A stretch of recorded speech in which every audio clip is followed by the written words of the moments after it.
Hey everyone! Tonight we're slipping through vermilion torii into the mist-shrouded realms of Japan's primordial spirits. From the churning depths where Namazu's massive tail cracks the earth beneath Kashima Shrine, to the soaring heights where Tengu's crimson masks flash through ancient pine forests, unraveling a tapestry of Kitsune's cunning illusions, Oni's blood-red wrath, and Kappa's playful menace beneath moonlit waters. You'll taste the sweet steam of fresh sake offerings rising alongside stone fox sentinels. Feel the slick chill of serpentine scales as Ryū glides over dawn-lit rice paddies, and hear the hollow clatter of Gashodokuro's bones echoing through fog-laden fields. Before we beckon these yokai from legend and wander through bamboo groves alive with whispers, smash that like button and subscribe. Your devotion lights our lantern-lit path. Now, light an incense stick, cinch your kimono, and let the ancient murmurs guide you into an odyssey where gods walk among us and shadows come alive.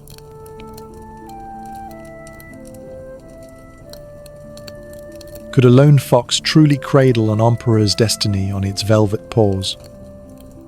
Kitsune once acted as Inari's sacred envoys, slipping through twilight rice paddies to ensure abundant harvests. They wove enchantments so convincing that farmers swore the moonlight itself bent to their whims. This devotion set in motion the construction of miniature fox sanctuaries at Kyoto's Fushimi Inari Taisha by 710 CE. Villagers then began leaving rice and sake on vermilion torii steps, believing such offerings kept the tricksters benevolent.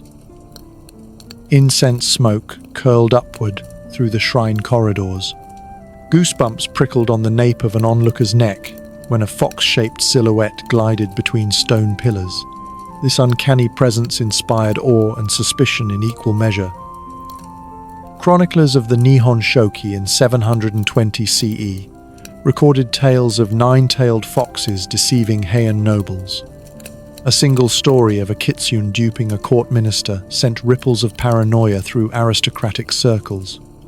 Meanwhile, whispers claimed that every rustle in the bamboo signaled a kitsune's approach. The coppery scent of aged sake lingered at the shrine's base. Kitsune were likened to shadowy playwrights, scripting elaborate illusions across rice fields. Cedarwood masks carved with 9 curled tails became common offerings. Flames from festival torches cast jagged fox silhouettes that danced across temple walls. However, some villagers swore the grins carved into statues deepened when no one watched. In autumn's damp chill, travelers felt a shiver ripple through the paddy rows. The kitsune's fur gleamed with an otherworldly sheen, slick, elusive, and unfathomable. Monks cautioned that these spirits could slip through the tiniest cracks in reality.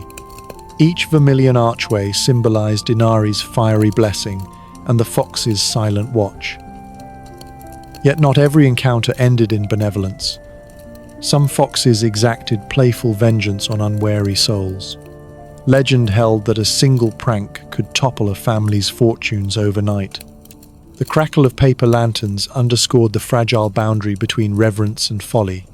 Chronicles noted that an ill-placed offering sometimes provoked a kitsune's ire. Etiquette manuals emerged, prescribing the precise angle for bows before fox shrines. The wind setting the golden rice stalks abuzz painted, shifting patterns of light and shadow.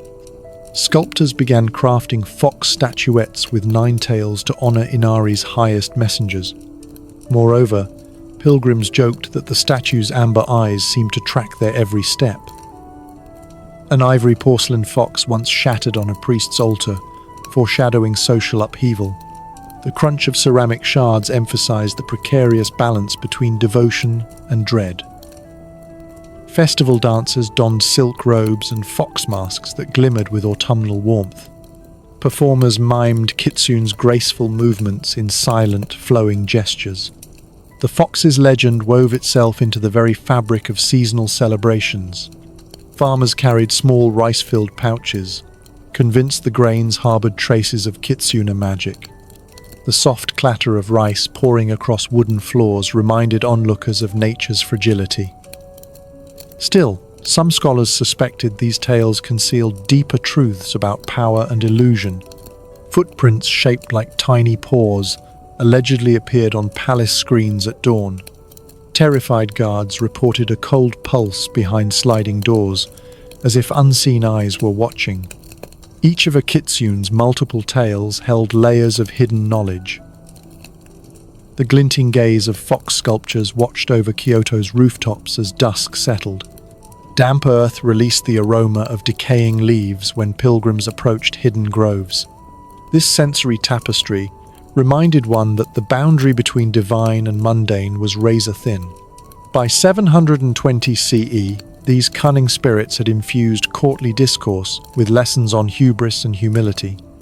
Scholars recorded that even emperors pondered the moral riddles embedded in Kitsune lore. Our journey into this flickering realm of shadow and mischief had only just begun.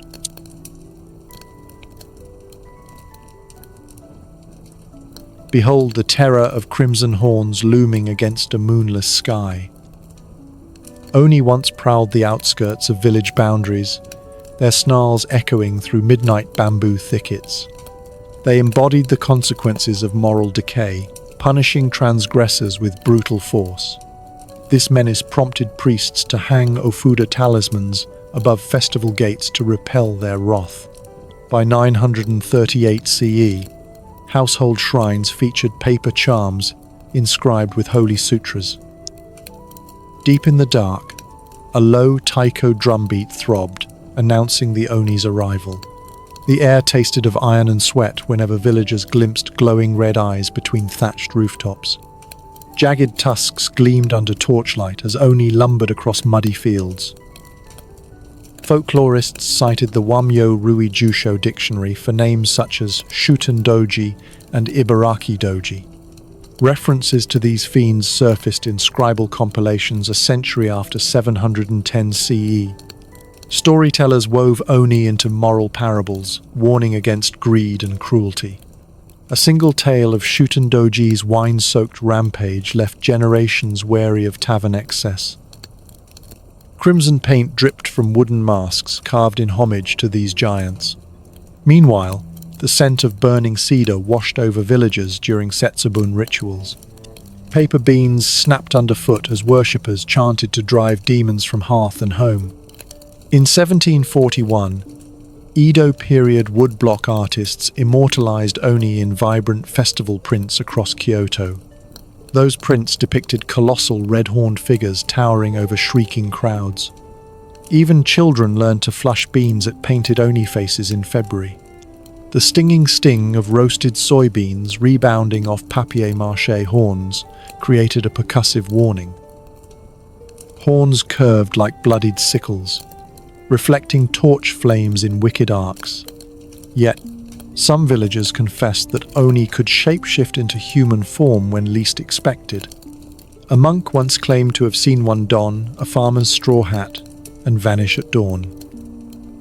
This revelation spurred white-robed exorcists to patrol rice terraces at twilight. Their bamboo staffs clicked on stone paths, offering a fragile bulwark against the supernatural. Eventually, priests began carving miniature Oni effigies to mock and contain their power. The clack of wooden talismans striking temple doors became a nightly ritual. However, not every encounter ended with triumphant banishment. Some Oni feigned retreat only to return with more vicious cunning. Villagers spoke of shrill laughter carrying across marshlands when a banishment spell failed. Swamp mist clung to skin with a deathly chill during those encounters. Moreover, Oni were said to feast on the nightmares of the unjust, growing stronger with each fear-soaked dream. Families practiced nightly prayers to fortify their sleep against demonic cravings. Statues of fierce Buddhist deities, their eyes ablaze, were erected beside torii gates as guardians. The soft croak of frogs in nearby rice paddies contrasted sharply with the Oni's guttural roars. Spring festivals echoed with chants invoking both Shinto and Buddhist rites. In lantern-lit processions, Priests wore crimson sashes to signify their defiance of the red-horned fiends. A single paper lantern swaying on a cold breeze could symbolize hope against overwhelming dread. Occasionally, wind-whipped embers revealed fleeting shapes darting through the crowd. This grim spectacle reminded everyone that the barrier between worlds was perilously thin. Some artisans began inscribing sutras directly onto Oni statues to bind their rage. The rough grain of cedar bark soaked up ink, staining its surface with macabre patterns. Pilgrims offered prayers to both Kami and the fiends in a fragile truce. Monks recited protective verses into sake cups before scattering the blessed liquid across thresholds. As dawn broke, villagers often found singed talismans and fresh footprints leading into bamboo groves. However, the legend of the Crimson Brutes endured as a warning etched into the countryside's heart.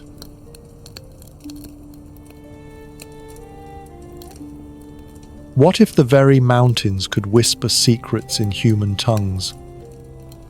Tengu once guarded perilous mountain passes, teaching sword mastery to ascetic monks beneath cedar canopies. Their presence infused the mountain air with the tang of pine resin. This tutelage compelled Yamabushi to don crimson masks and feathered cloaks in reverence. By 927 CE, Engishiki records noted dedicated shrines to these avian guardians on Mount Kurama. The sharp snap of wing beats echoed like rolling thunder. Silk garments rustled as disciples kneeled to receive cryptic lessons carved into bark. Their lacquered talons gleamed in shafts of dappled sunlight filtering through ancient branches. Legends recounted Sojobo, the king of Tengu, mentoring a Heian samurai in late 13th century lore. A 1286 CE folktale described how he taught swift strikes that cleaved through arrogance itself. Local blacksmiths began forging swords imbued with feathers as a sign of devotion. One whispered that the steel hummed with avian strength when swung at sunrise. Meanwhile, mountain mists curled through pines in silent coils. A faint rasp of halberd edges pierced the silence. Tengu shapes flickered between rock pillars, their shadowy forms offering both guidance and trial. Monks spoke of unseen laughter drifting on the wind. This eerie mirth reminded initiates that discipline and mischief often walked hand in hand. Wooden masks hung in temple halls, their crimson paint chipped by centuries of ritual. A single mask, rumoured to once perch on a Tengu's beaked visage, rested atop a polished altar. Feathers, though barred from secular attire, appeared woven into ceremonial banners. Festivals brimmed with flute calls that trilled against ancient stones. The whistle of bamboo flutes resonated through twilight gatherings. However, some travellers mistook those melodies for falling water in hidden ravines. Frost crackled under pilgrim sandals at dawn. Tengu were likened to roaming librarians of the wild, cataloguing every misdeed and triumph. Folklore painted them as tricksters who rewarded humility and punished hubris with pranks. One tale told of a monk forced to chase invisible birds until dawn broke across the peaks. Prayer beads rattled in trembling hands as penitents sought forgiveness. The scent of incense filled the air when masks were blessed beneath torii arches. A sudden gust scattered slender petals across stone lanterns, mirroring feather falls. Tengu wings glowed with a smouldering intensity, both beautiful and dangerous. Sparks from ritual fires flickered against crimson masks as night enveloped the grove. Craftsmen etched avian motifs onto walking staffs carried by mountain pilgrims. Smooth wood warmed calloused palms. Stories of Tengu bestowing wisdom became campfire staples among traveling merchants. Traders spoke of a feather brushing their cheek on misty trails. This tactile legend bolstered reverence for mountains as living entities. Monks warned that prideful students risked a Tengu's ire, losing their way in forgetful trance. A lost disciple reportedly wandered for weeks, until the crow of a mountain rooster guided him back. As twilight deepened, echoes of wing beats faded into the hush of ancient woods. Pilgrims pressed hands to chilled stone pillars, seeking the guardian's unseen blessing. Mount Kurama's peak became a nexus of human striving and otherworldly tutelage. Forest moss carpeted the ground, reminding believers of the tenuous bond between worlds. In that sacred space, one sensed both the weight of tradition and the exhilaration of mystery. Our odyssey through Japan's primordial spirits now prepares us to glimpse legends emerging beyond the horizon.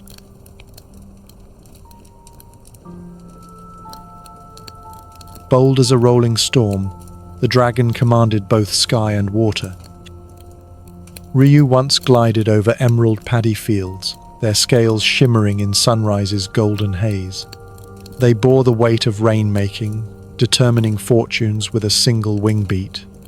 To appease these winged serpents, farmers held solemn riverbank festivals. Munakata Taisha inscriptions, dating to the 3rd century CE, linked dragon veneration to sailors' prayers for safe passage. Thunder's rumble rolled across swaying rice fields, shaking the air. Dew-laden blades quivered as villagers raised porcelain offerings. Their bowls clinked with quiet reverence. Scrolls from 1654 CE depicted Ryū spiraling down from storm-dark clouds above Lake Biwa. This imagery inspired Edo period poets to portray dragons as elemental forces shaping the heavens. Soon, painted riverbanks bore dragons winding through ink-washed landscapes. The metallic tang of rain in the air signaled a dragon's passage. Meanwhile, fishermen whispered of scales gleaming with coppery tones in swirling eddies. Mist brushed skin in a cool, whisper-soft touch. Ryū were portrayed as arbiters of balance, unleashing drought or deluge at whim. Shinto priests intoned chants that rippled across bamboo groves, seeking to temper the beast's fury. Crisp porcelain figurines of dragons became prized amulets for market townsfolk. A single talisman was said to avert flash floods that could drown entire harvests. However, some believed that neglecting these rituals invited storms of unimaginable fury.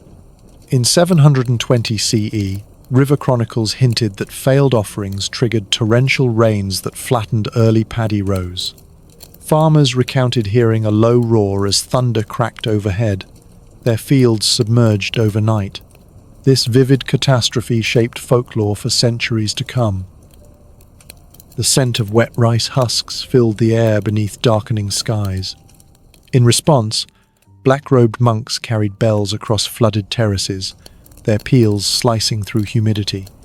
Locals likened dragon wings to ink-stained clouds, both fluid and foreboding. Their vast shadows swept over the water, trailing across the lantern-lit night. Conversely, some Ryū were revered as benevolent protectors of mountain springs. Folklore told of a dragon who sculpted a hidden spring whose waters healed fevered children. Eventually, pilgrimage routes developed around such sacred wells. Pebbles polished smooth by rushing water glistened like jeweled scales in sunlit pools. However, envy of the dragons might sometimes lead to sacrilegious defiance. One chronicle recorded peasants attempting to cage a young Ryū, only to unleash a catastrophic storm. Their broken nets fluttered, shredded by gale winds that scattered debris. The roar of shattering timber rose in a symphony of calamity. Thus, these legends reinforced humility before forces far greater than mortal ambition. Hidden prayer flags, tattered by rain, stitched village solidarity against elemental wrath. The tactile grain of prayer beads warmed wet fingers as chants rose in unison. Thus, the dragon's legacy wove itself into communal identity. At dusk, lanterns bobbing on river rafters glowed above the water, guiding Ryū hearts home. Farmers murmured blessings into the wind, trusting that their whispered hopes would carry aloft. Yet, No one claimed mastery over these sky serpents, only temporary peace. Their presence lingered in every thunderclap and every droplet that kissed the earth. Ryū embodied nature's duality, creation and destruction intertwined. The ancient chronicles reminded each generation that harmony demanded perpetual vigilance. As we journey onward, deeper terrors and wonders await beneath coastal cliffs and freshwater depths.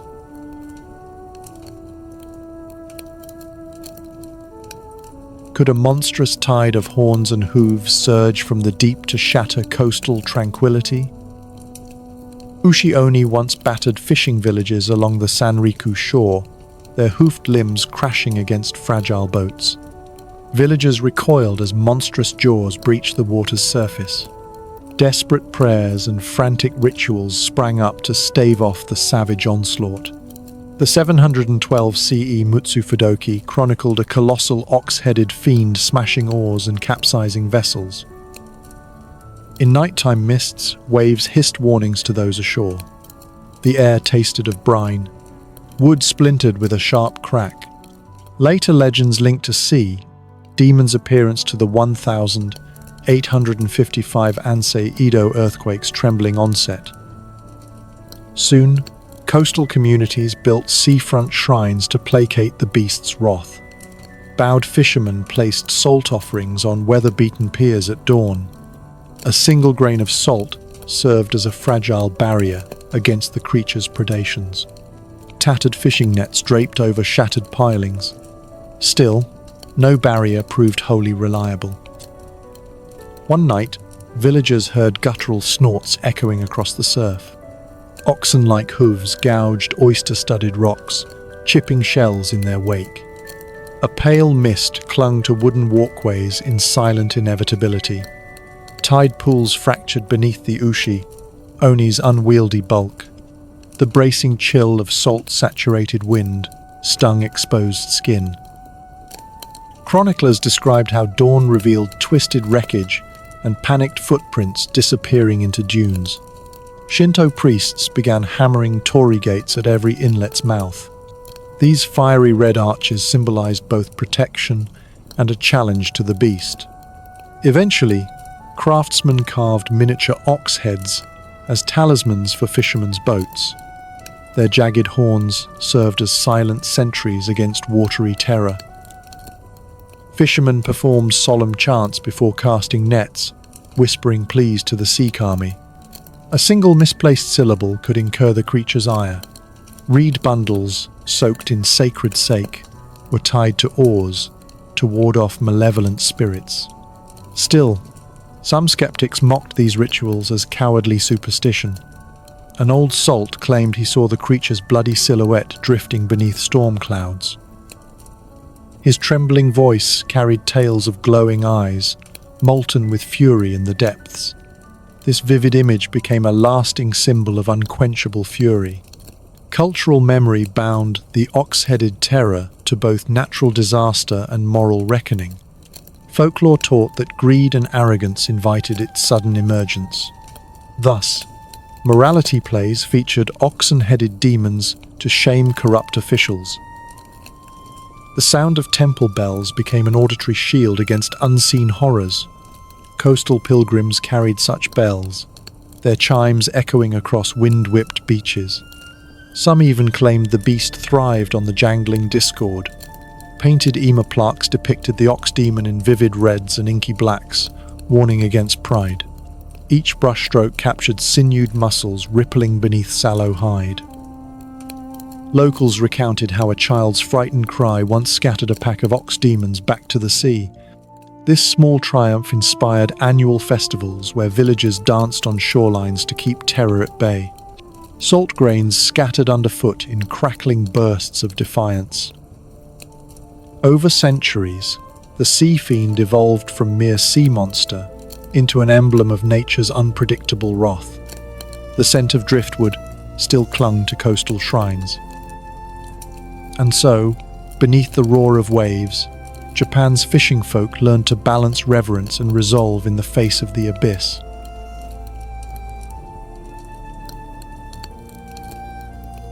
Could a childlike grin hide webbed fingers ready to drag you under? Kappa once lurked beneath glassy river currents, waiting to baptize overconfident travelers in icy depths. Their reputation for pulling victims underwater terrified villagers along Edo's waterways. This fear drove parents to instruct children in polite bows at riverbanks to placate the curious demons. The 14th century Taiheki recounted droves of livestock disappearing after Kappa snatched unwary goats. Water lapped against mossy stones, echoing hollowly through the night. A biting chill clung to skin. Algae slicked riverbanks, whispering secrets across damp mats. Villagers placed cucumbers carved with prayers beside shallow streams as peace offerings. Farmers left gourds floating downstream at dawn's misty break.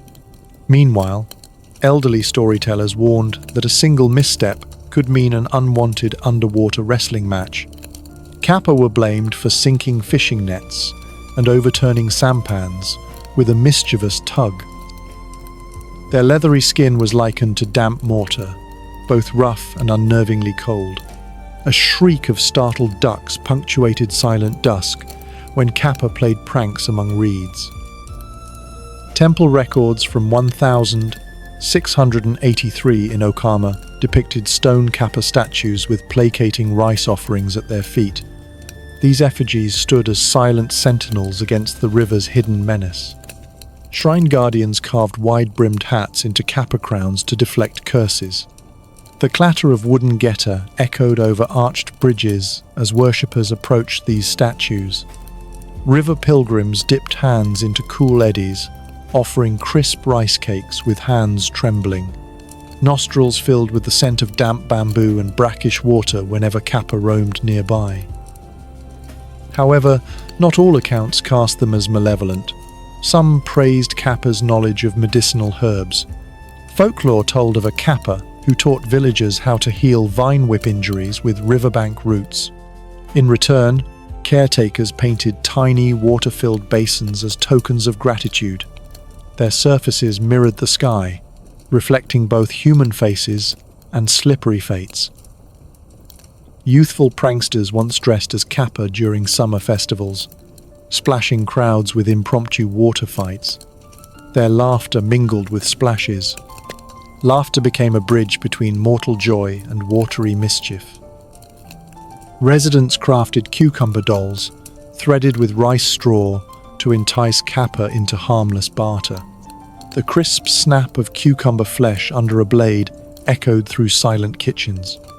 Yet, some villagers insisted on wearing protective waistbands soaked in vinegar to repel them. They joked that the tangy scent reminded Kappa of rotten fish, prompting immediate retreat. A single whiff of vinegar could turn a Kappa's curiosity to contempt. Folktales depicted Kappa toppling boastful wrestlers into muddy shallows as cosmic justice. Their long, slender beaks were compared to reed stalks bending beneath unseen weight. The whisper of reeds brushing together mimicked Kappa's cunning stalking. Fishermen passed down verses reminding each other to avoid arrogance near water. Candlelight flickered on water jars left at shrine steps, illuminating tiny handprints embossed on clay. Stories claimed these prints appeared overnight after a respectful envoy. Bamboo baskets filled with cucumbers rattled with each evening breeze. Pilgrims speculated that banks of the Sumida River still bore the faintest Kappa footprints by dawn. Sand felt grainy between fingers, stamped by tiny hands. As whispers of new dams rose in Heian capital plans, critics warned that disrespect would awaken old river spirits. The silky sheen of oil lamps danced across rippling water during midnight prayers. Through these tales, villagers learned humility before forces beneath the surface. Our passage through Heian and Kamakura's watery tricksters now guides us toward Edo's explosive proliferation of yokai. The gentle murmur of rivers taught more than geography, it taught caution in every reflection. No matter how playful their visage, the Kappa's legacy lingered in each bowed head by the stream.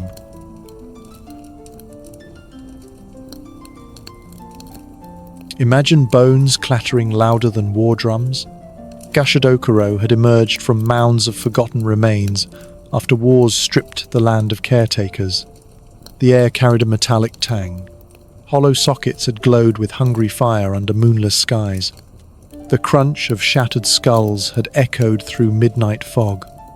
Late Heian legends chronicled 100-foot skeletons assembling from battle debris in the 12th century. Soon, common folk whispered of colossal phantoms stalking empty fields. Villagers shivered at the stench of decay that clung to each heavy step. This terror spurred nightly lantern ceremonies along stone pathways to placate the restless dead. In Edo, storytellers carved driftwood into towering skeleton effigies to warn against forgotten rites. Distant thunder rolled overhead. However, none matched the scale of the Chichibu events in 1868 following harvest failures. That year, Chichibu lore spoke of giant skeleton silhouettes looming over shattered rice paddies. The ground shuddered under the massive skeletal stride. Cold gusts had whipped through tatami-windowed homes when the giant skeleton loomed. Moreover, priests had chanted sutras at lantern-lit shrines to ward off its appetite. Night after night, villagers draped torches along hillside graves to keep spirits at bay. Yet even the brightest flames sometimes flickered out under dread. The crunching echoes had convinced some that bones remained unburied in fields of the fallen. Farmers had blamed soil exhaustion for opening portals to the underworld. In response, regional emissaries petitioned temple masters to reinstate ancestral ceremonies. Oxhide lanterns drifted through the twisting lanes, their glow faint and erratic. Despite these efforts, rumors persisted of skeletons rising near forgotten battlefields. People claimed they smelled smoke from distant pyres when no funeral fires burned. Meanwhile, wandering monks had stumbled upon giant footprints in rice husks. Their incense drifted through ancient burial mounds. Some monks dared to draw water at riverbanks and saw reflections of skeletal hands. Ecclesiastical records noted attempts to bury bones in communal ossuaries. Nevertheless, the ossuary ruins later bore signs of massive claw-like depressions in the clay. Over time, moralists likened the skeletal giants to the outcome of greed and neglect. Parables described communities starving, while refusing to honor their dead. This shift led lantern festival processions to grow into intricate memorial rites.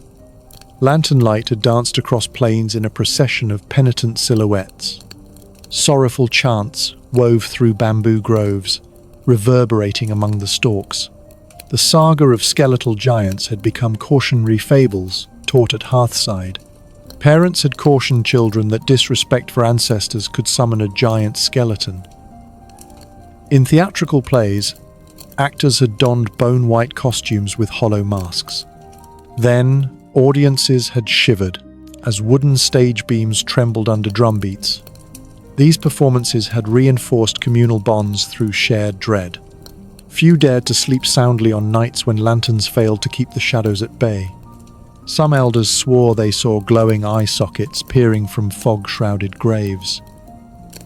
Still, farmers persisted in tending fields, believing that rituals eased ancestral wrath. Monks and villagers alike reaffirmed oaths to care for burial mounds and offer prayers. Ultimately, the legend endured as a testament to cultural memory and the power of remembrance. The memories of those giants had echoed across centuries, reminding all that neglect could give rise to monstrous consequences.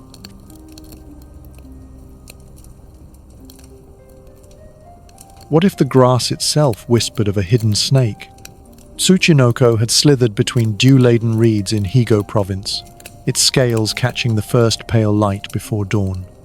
Scholars dated the earliest sightings to 1642 CE, and faint reports from Shimane in 1863 claimed a hunter briefly trapped one before it dissolved into mist by sunrise. This elusiveness prompted Seiki hunters to rig bamboo snares dripping with the finest rice wine as bait. Villagers whispered that every fragrant drop of sake had beckoned the beast from shadowed marshes. Moonlight left a damp bite on each blade as the serpent passed. But elders warned that the hunter's heartbeat rumbled through the wet stalks. Their tablets of runic script had cautioned against tasting the creature's tainted breath. Brave souls carried satchel charms carved from bamboo to the trap sites. The hiss of grass underfoot had echoed through silent fields. Sake puddles had mirrored the rosy glow of lanterns at dusk. Meanwhile, songs of harvest festivals had drifted across paddy borders in a curious counterpoint. Farming families had debated whether the Tsuchinoko protected crops or preyed on livestock. A 19th century woodblock artist had etched a curling dragon-like form coiled around sake barrels. Their nimble strokes captured scales flickering with emerald sparks. Mist had woven between bamboo scaffolds. Eventually, shrine priests instituted annual Tsuchinoko supplications during planting season. Offerings of polished rice balls had lain beside cups of doboroku in shrine doorways. Some villagers claimed they saw a fleeting green glimmer among root tangles. The thrum of insects had wavered when the serpent passed. Hunters swore their lanterns dimmed as the beast approached. Odors of wet earth and fermented grains clung to the night air. Illustrations in regional Nikuhitsu scrolls depicted a barrel-shaped body with a beak-like snout. Priests had warned that arrogance invited its wrath. However, a single misstep in the trap's design had allowed the Tsuchinoko to slip away again. Villagers recalled footprints, shaped like elongated eye sockets, pressed into muddy banks. This spawned whispered warnings to never follow its path alone. By twilight, cooks had sealed sake jars to guard against nocturnal raids. Motherly chiding had scolded children for giggling at river edges, lest they beckon the creature. Reeds had brushed against kimonos, sending shivers through anyone in their reach. Some claimed the serpent's tongue carried a metallic bite. Grandmothers recounted how hunters returned with blood-slicked traps and empty cages. This gave rise to storytellers weaving the Tsuchinoko into morality tales of humility and respect. Bonfire embers had drifted upward above the fields where it was sighted. The serpent became a living knot of folk memory woven into sake lore. By the late Edo era, Yamabushi had carried liquor-filled gourds to lure or appease it. That tactic sometimes yielded sightings but never capture. Fingers traced the faint chevron patterns left in mud, reminiscent of an ancient cipher. Legends claimed the beast emitted a low hum that resonated through hollow bamboo stalks. Evening chill had seeped through layered robes as villagers huddled around hearthstones. Over time, the meaning of those sightings had shifted from menace to mystic omen. In time, Tsuchinoko festivals emerged with dancers wearing coiled body wraps. Colourful banners had fluttered in autumn gusts, each stripe echoing the serpent's scales. Ultimately, the grass still whispered, reminding all that some mysteries refused to be unravelled. This tale endured as a testament to the quiet dialogue between mortals and unseen forces.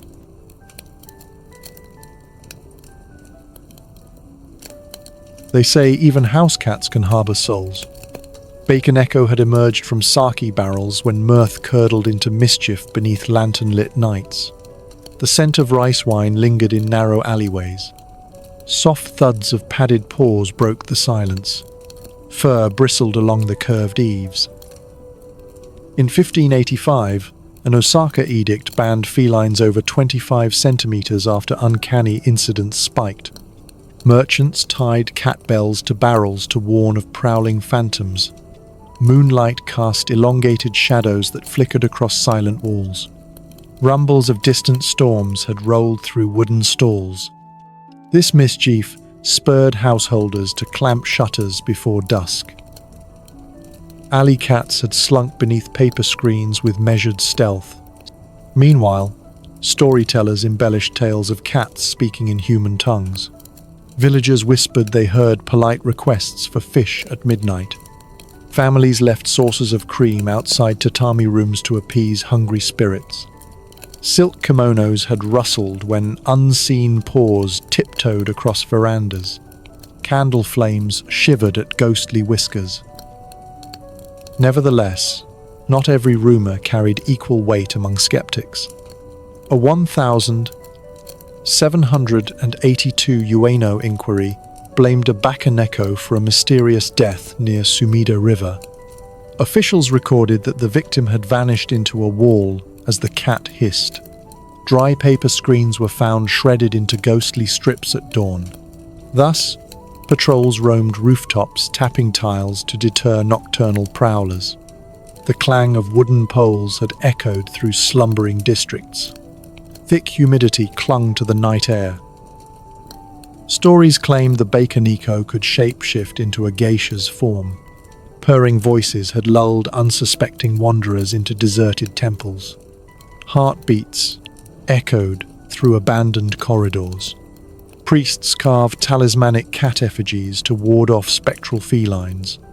Incense coils had smoldered with acrid sweetness in shrine courtyards. But some skeptics dismissed the legends as overripe gossip. Yet fishermen swore they saw feline silhouettes perched on fishing nets. The musk of matted fur clung to the salt-laden air. Coastal hamlets erected shrines dedicated to cat spirits. Bronze statues of feline guardians had lined temple steps by the late Edo period. Lantern festivals featured paper cats bobbing above festival floats. However, a single mischievous spirit could spark widespread paranoia. Sneezes had been blamed on Bakaneko breath carrying cursed pollen. Children had been taught to wash behind their ears to avoid spectral infection. In some homes, kimonos were stitched with cat motifs to confuse the shapeshifters. Likewise, travelers avoided inns rumored to harbor Bakaneko familiars. Rhythmic thumps echoed on tatami mats. The sensation of unseen eyes watching had caused sleepless nights in tea houses. Therefore, Edo playwrights featured cat spirits in comedic kabuki skits. Whiskers drawn in makeup became a hallmark of mischievous characters. Over time, the Bakaneko transformed into a playful, cautionary emblem. Ultimately, the shape-shifting feline endured as a symbol of hidden risks lurking beneath familiar comforts.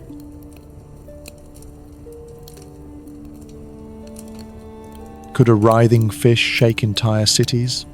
On the 11th of November, 1855, tremors rippled through Edo's wooden skyline as Namazu writhed below, its thrashing tail shaking every beam.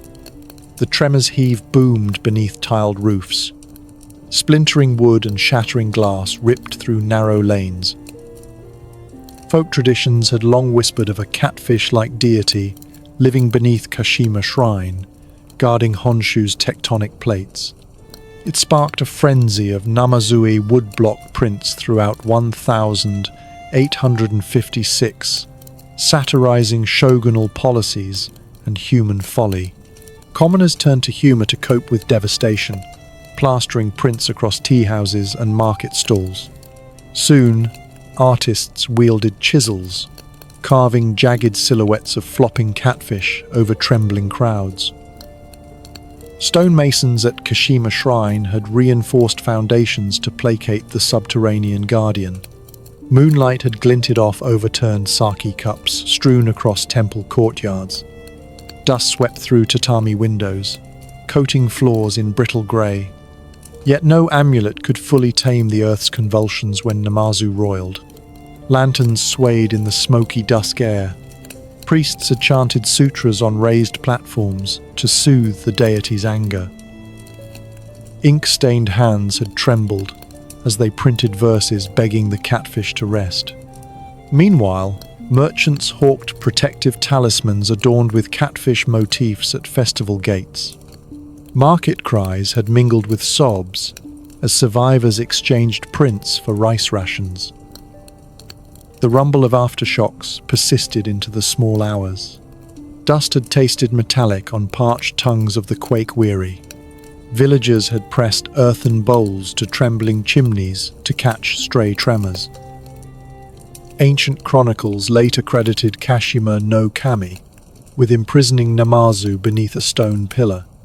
As folklore evolved, people began offering silver catfish figurines at riverside shrines. Fishermen had laid nets studded with paper charms to distract the deity's gaze. Satire soon gave way to solemn reverence in print galleries. Satirical prints had devolved into devotional icons by the early Meiji era. A single print published in 1860 depicted Namazu in priestly robes, its scales catching the ink's sheen. That image had spurred a revival of earthquake rituals along coastal plain temples. Carts laden with lanterns had paraded through muddy streets at dawn. This fusion of mockery and mythology had shaped communal identity in turbulent times. Oak pulp paper had absorbed ink in uneven blotches that evoked seismographic waves. In tea houses, patrons debated whether humor or worship held greater power over destiny. Wooden boards of the Honjo district bore graffiti praising Namazu's might. Shuttered ukiyo-e shops reopened with postprints extolling resilience in face of calamity. Over time, the legend of Namazu transcended simple superstition to become cultural commentary. Night after night, villagers traced trembling fissures along riverbanks by lantern light. Creaking floorboards had whispered beneath heavy futons when tremors struck. Ochre-stained mud peeled from riverbanks in ragged sheets. Local bards composed haunting ballads about a fish god's wakeful tailbeats. Audiences had shivered as strings of shamisen echoed catfish hollers in moonlit tea houses. Each print revealed the community's fractures alongside the earth's upheaval. Shrines erected new stone lanterns inscribed with catfish reliefs along the Tonegawa. Farmers had begun planting resilient rice strains, believing the deity demanded tribute. Ceremonies had migrated from autumn harvest festivals to spring planting rites. Lantern-lit processions now terminated at Kashima Shrine, where priests poured sake at the pillar's base.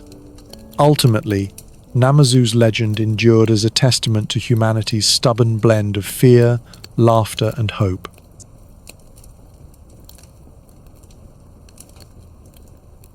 What if a single bite could devour your darkest fears?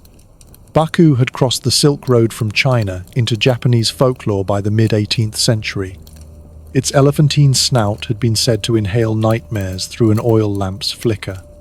Families had invoked its name under moonlit tatami rooms to ward off haunting visions. Offerings of rice porridge had sat beside pillows in silent hope of peaceful dawns. In 1750, Kasuga Taisha in Nara had begun issuing Baku talismans carved from cedar wood. In response, households displayed small cedar figures at bedside alcoves. Soft whispers of fabric screens stirring had mingled with brittle dreams at midnight.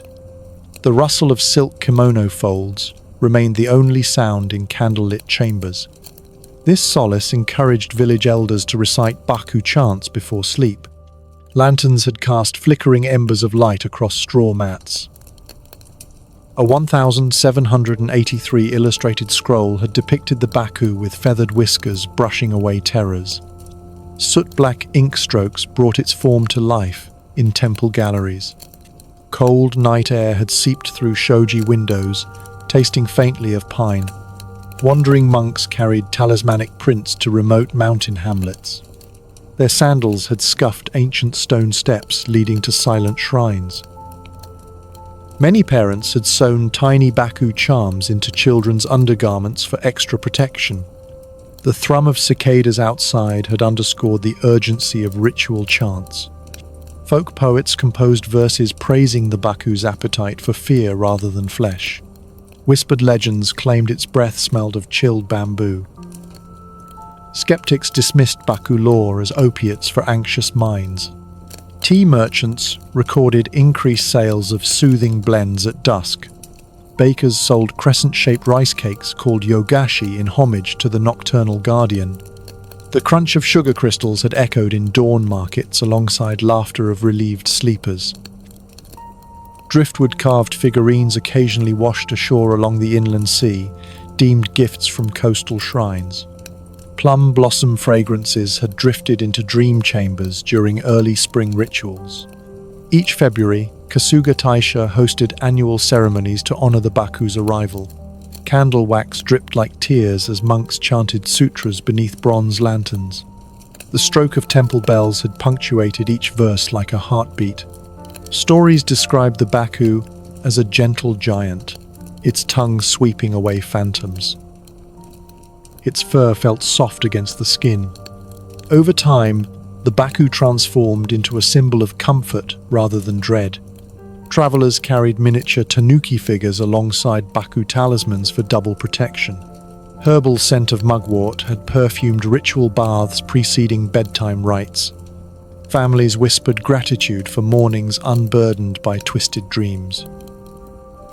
Illustrations in Edo period woodblocks framed the Baku, emerging from mist. Thunder rumbled faintly in the background of some scrolls to signify its arrival.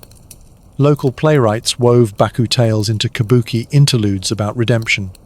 Painted stage curtains shivered with silk tassels when the Baku took center stage. Audiences gasped as thunder drums pounded behind its skeletal form. Yet, the creature's appetite remained one of nightmares, not of flesh and bone. In modern times, collectors prize antique Baku charms for their folklore value. Soft twilight had still seen incense coils smouldering beside tatami thresholds. The legend endures in bedtime stories whispered beneath duvet folds. Ultimately, the Baku's gentle consumption of fear endures as a testament to humanity's hope for peaceful slumber.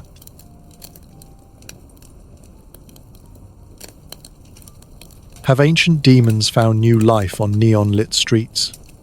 Storytellers had resurrected yokai legends as metaphors for modern anxieties. Bright electric signs pulsed above crowded avenues, humming with restless energy.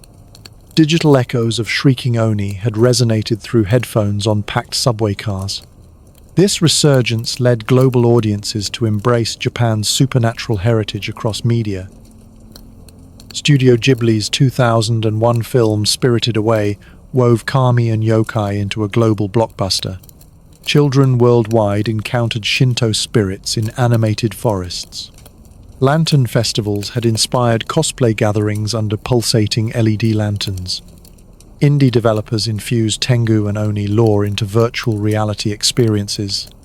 The 2016 video game Nioh sold over 2 million copies, drawing heavily on Tengu and Oni iconography.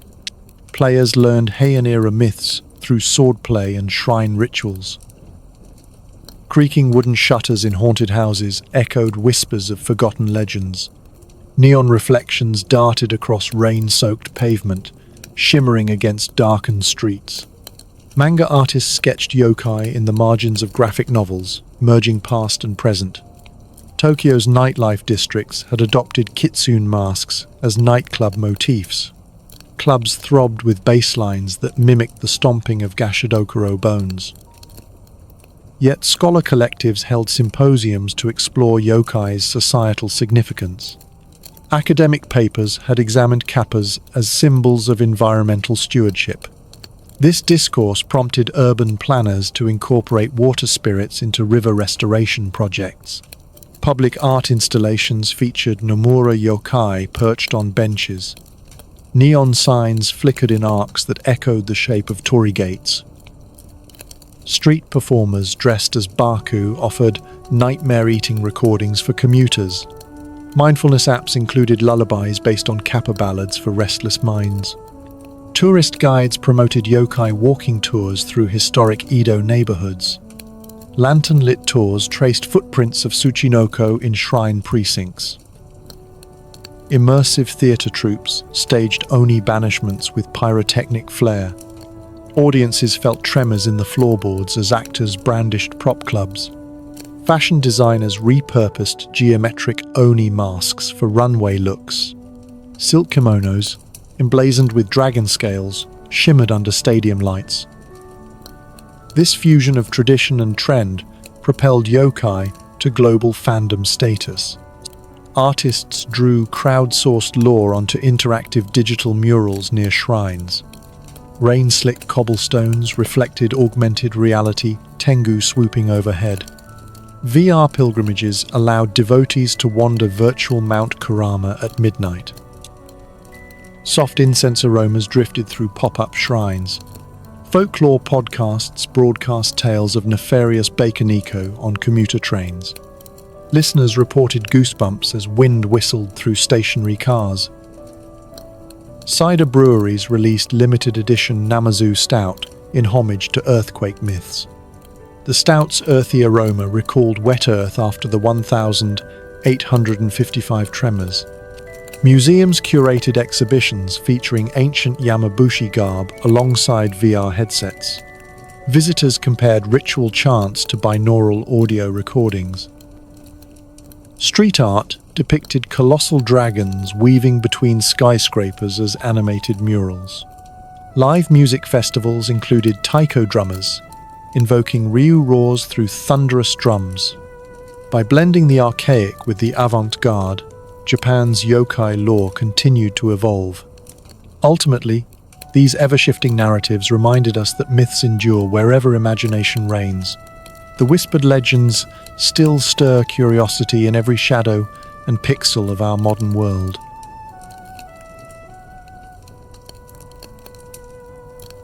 As the final lantern's glow drifts like a soft sigh through moonlit groves, let the whispers of ancient spirits guide your breath to stillness. Feel the gentle hush of bamboo leaves brushing against midnight air, and carry with you the quiet strength of foxfire flickering on hidden trails. In the lingering silence of stone shrines and mist-wreathed pines, allow your heart to settle into the calm pulse of stories older than time. May the echoes of these old gods and restless shadows rest now in your thoughts, leaving behind a gentle peace that lingers long after the tale has ended.